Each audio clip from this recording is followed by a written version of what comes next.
ठोस अवस्थाएं भाग 8 में आपका स्वागत है। इसके अंतर्गत हम लोग अर्धचालकों के प्रकार के बारे में अध्ययन करेंगे। सबसे पहला प्रकार है अर्धचालक का प्रकार एन प्रकार के अर्धचालक। जब सिलिकॉन में अल्प मात्रा में फास्फोरस की अशुद्धियाँ मिलाई जाती है तो हमको एन प्रकार के अर्धचालक मिलते हैं। इसमें सिलिकॉन की संयोजकता जो होती है वो 4 होती है और फास्फोरस की संयोजकता 3 होती है। चित्र के माध्यम से समझते हैं इसको।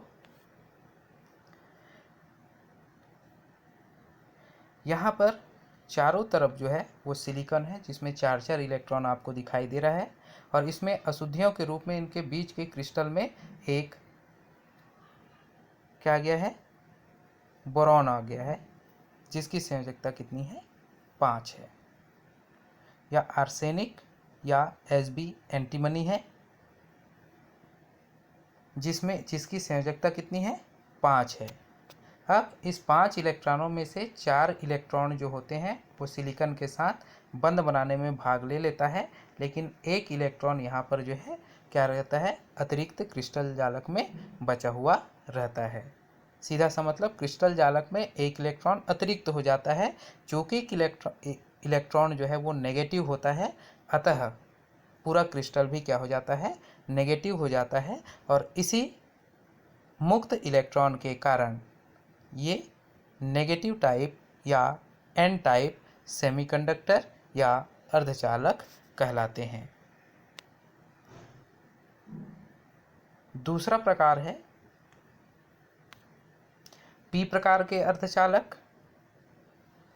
जब सिलिकॉन में बोरॉन की अशुद्धि मिलाकर ठंडा कर लेते हैं तो सिलिकॉन की संयोजकता 4 होती है और बोरॉन की संयोजकता इसमें 5 होती है।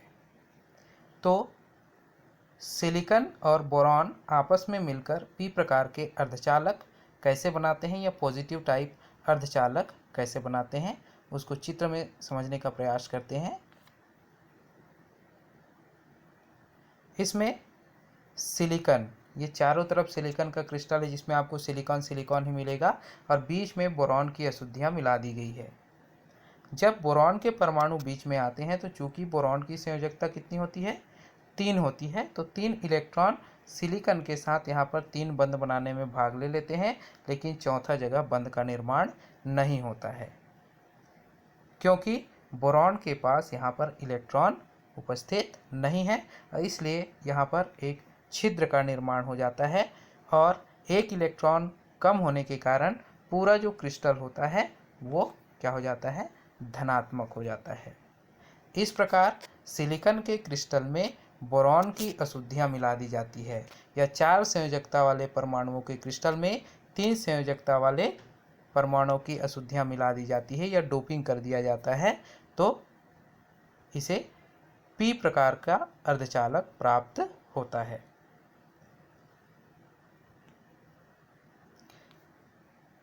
अगला है अर्धचालकों का उपयोग। अर्धचालकों का उपयोग एनपी संधि के निर्माण में किया जाता है जो प्रत्यावर्ती धारा को दिष्ट धारा में बदलने का काम करता है। दूसरा एनपीएन और पीएनपी संधि बनाने में भी इसका उपयोग किया जाता है जिसका उपयोग श्रव्य तरंगों या रेडियो के संचालन में किया जाता है। तीसरा सौर पैनल बनाने में भी अर्धचालकों का उपयोग किया जाता है। अगला है ठोस का चुंबकीय गुण। ठोसों के चुंबकीय गुण जो होते हैं, ठोस जो है मुख्यतः बहुत सारे चुंबकीय गुण प्रदर्शित करते हैं। प्रतिचुंबकीय, ये पदार्थ बाहरी चुंबकीय क्षेत्र द्वारा प्रतिकर्षित किए जाते हैं। दूसरा है अनुचुंबकीय या पैरामैग्नेटिक पदार्थ, ये बाहरी चुंबकीय क्षेत्र द्वारा आकर्षित किए जाते हैं। और तीसरा है लौह चुंबकीय पदार्थ जो बिना चुंबकीय क्षेत्र के भी स्थायी चुंबकत्व को क्या करते हैं, प्रदर्शित करते हैं। चौथा है प्रतिलौह चुंबकीय पदार्थ जिसमें बराबर संख्या में अयुग्मित इलेक्ट्रॉन विपरीत दिशा में रहते हैं।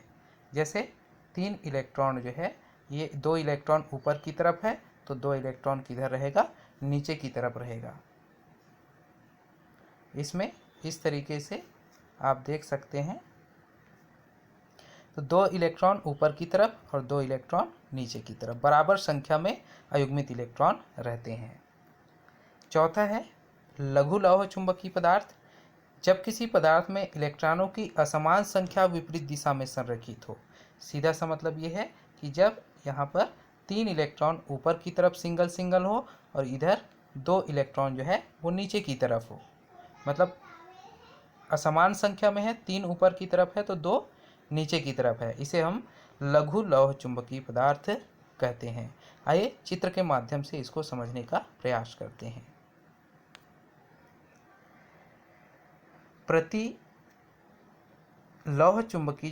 प्रतिचुंबकीय जो पदार्थ होता है उसमें यहाँ पर आप देख सकते हैं केवल 2 ही अयुग्मित इलेक्ट्रॉन है। बहुत कम संख्या में अयुग्मित इलेक्ट्रॉन प्रतिचुंबकीय पदार्थों में होता है, जिसके कारण प्रतिचुंबकीय पदार्थ जो होता है बाह्य चुंबकीय क्षेत्र द्वारा प्रतिकर्षित कर दिए जाते हैं। दूसरा है अणुचुंबकीय पदार्थ या पैरामैग्नेटिक पदार्थ। इसमें बहुत अधिक संख्या में युग्मित इलेक्ट्रॉन उपस्थित होता है, जिसके कारण बाह्य चुंबकीय क्षेत्र द्वारा ये आकर्षित किए जाते हैं। तीसरा लौह चुंबकीय पदार्थ। इसमें असीमित मात्रा में बहुत अधिक संख्या में अयुग्मित इलेक्ट्रॉन तो उपस्थित रहते हैं, लेकिन ये सभी इलेक्ट्रॉन एक ही दिशा में, यहाँ पर दिखाई दे रहा होगा, सभी इलेक्ट्रॉन जो है वो ऊपर की तरफ आपको दिखाई दे रहा होगा। ठीक है, तो सभी इलेक्ट्रॉन ऊपर की तरफ अयुग्मित इलेक्ट्रॉन होते हैं, जिसके कारण लौह चुंबकीय जो पदार्थ होते हैं वो बाह्य चुंबकीय क्षेत्र के अभाव में भी चुंबकत्व या स्थायी चुंबकत्व प्रदर्शित करते हैं।